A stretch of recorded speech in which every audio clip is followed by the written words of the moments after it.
Hello folks, I'm Colonel Failure and this is a brand new build in City Skylines. Now, rather than show you all this stuff in real time, I'm going to let it run at a slightly quickened speed. So as you can tell, I recorded this a little earlier. Actually, it's probably about, the stuff I've got recorded here is probably about 2 to 3 hours worth of play, just to get a starter city up. Now, that's not to say that my intention is to carry on from this point. Oh no. Rather, I'm using this to get some cash in the bank, to get a few unlocks going. I mean, I could have used the unlimited cash kind of option, but that's not how I prefer to play. I like the threat of going bankrupt on a regular basis. So everything you see here before you now is going to be wiped out, but it goes to show how quickly you can actually build up. If you start reasonably well organized, and then as you'll see later on, I kind of throw caution to the wind. So I'm using this modular circles approach once again. I like it, but I'm not so keen on the amount of space that is left empty in between each one of the circles. That's something I'm going to have to think about. I'm not sure exactly what sort of design I want to do in the next playthrough, except that I do want it to be, you know, relatively realistic and hopefully we'll avoid some of the traffic problems. For those of you who like to try out the same mods as I'm currently using, I've got the first-person camera. That's still in. Once you've tried it, you can't not have it. I've also got the city's web server.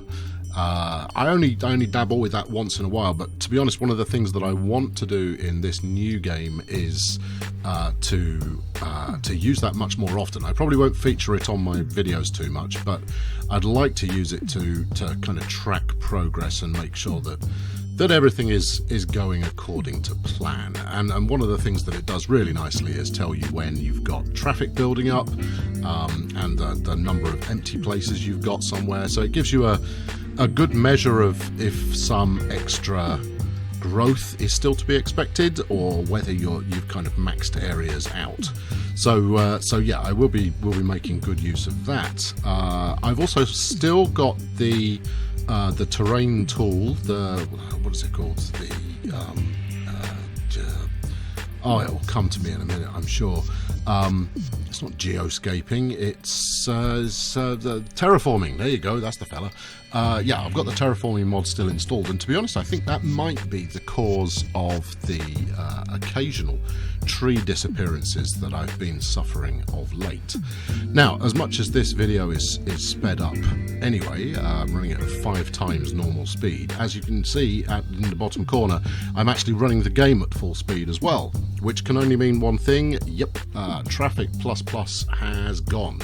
And when taking it away, what I found immediately was that I was able to reassign priorities correctly at junctions and do lane switching with the Traffic Manager Plus. So between the two of them, given that Traffic Manager is excellent when it comes to roundabout usage, and given my tendencies towards roundabouts anyway, I think that's the one I'm going to stick with. So that's the challenge, really. The challenge is going to be, can I make a working traffic system, unlike last time around? Can I actually get that done without resorting to Traffic Manager Plus and Traffic Plus Plus in order to... I'm sure it's called Traffic Manager... No, I think didn't they call it Traffic Manager Pro or something in the second time around? Whatever they called it, it's probably my favourite mod, and based on the number of people who've watched my kind of intro video to it, it's clearly my most popular video as well. So, you know, there you go. I think that kind of speaks for itself. Oh, I'm building a section of farm at the moment. This is one thing I never did with the old city, is I never did specialist industrial stuff. So I've had a quick look at the map already for where there are minerals and other mineable bits and pieces on the map, and this is exactly the same map that I was on before. I know, it's the only map I've ever played in this game, and I'm not bored of it in the slightest. I think it offers the right balance of land and water, especially when you don't flood part of it.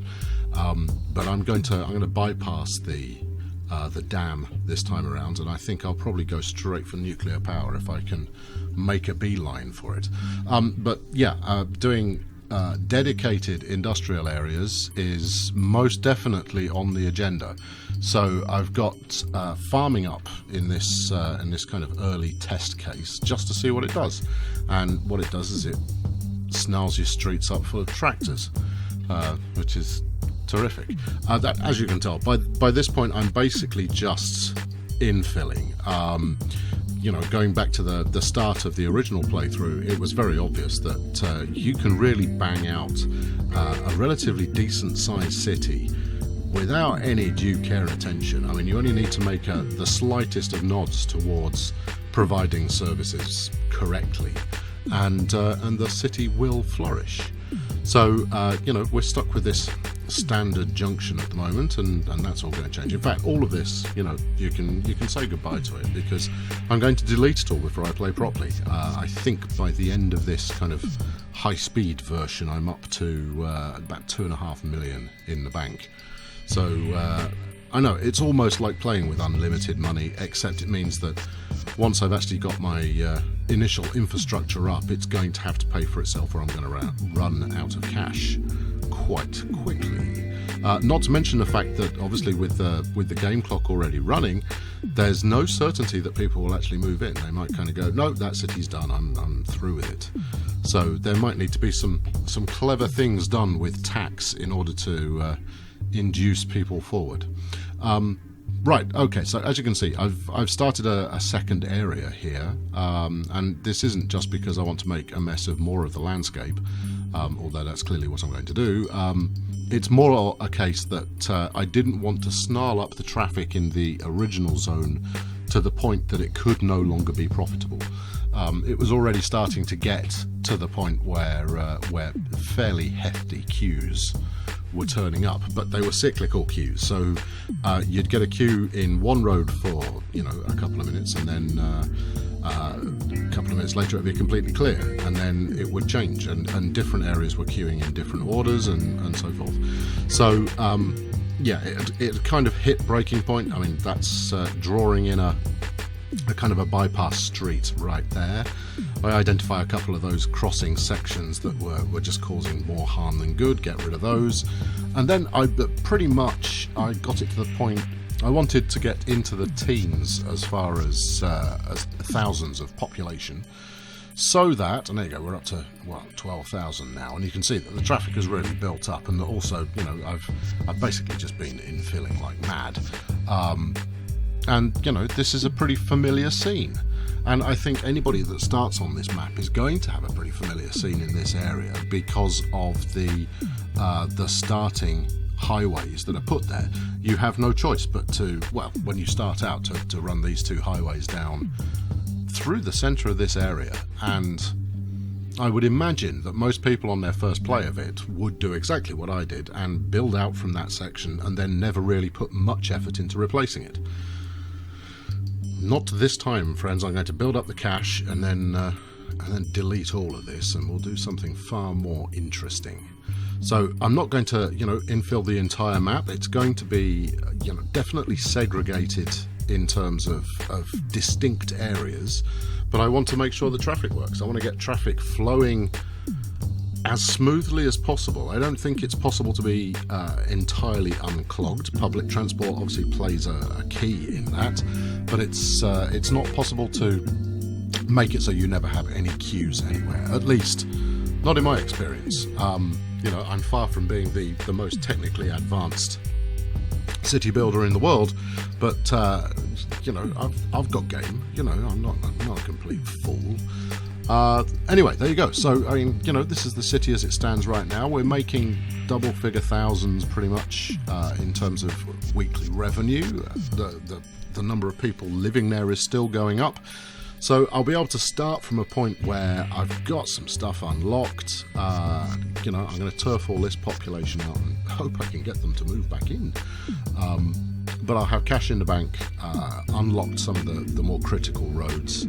I did a quick measure, actually, from the main highways here out to the far end of this kind of initial land area. 125,000 for one straight line underground highway. What was I thinking? That's an expensive investment. Anyway, thanks for watching this high-speed playthrough today. Normal service will resume with the next one. I know we've had two kind of unusual episodes back-to-back here, but next time around we'll go from a blank canvas, or mostly blank, and see where we get to. So thanks for watching. Subscribe if you've not done so already, and I'll catch up with you pretty soon. Cheerio.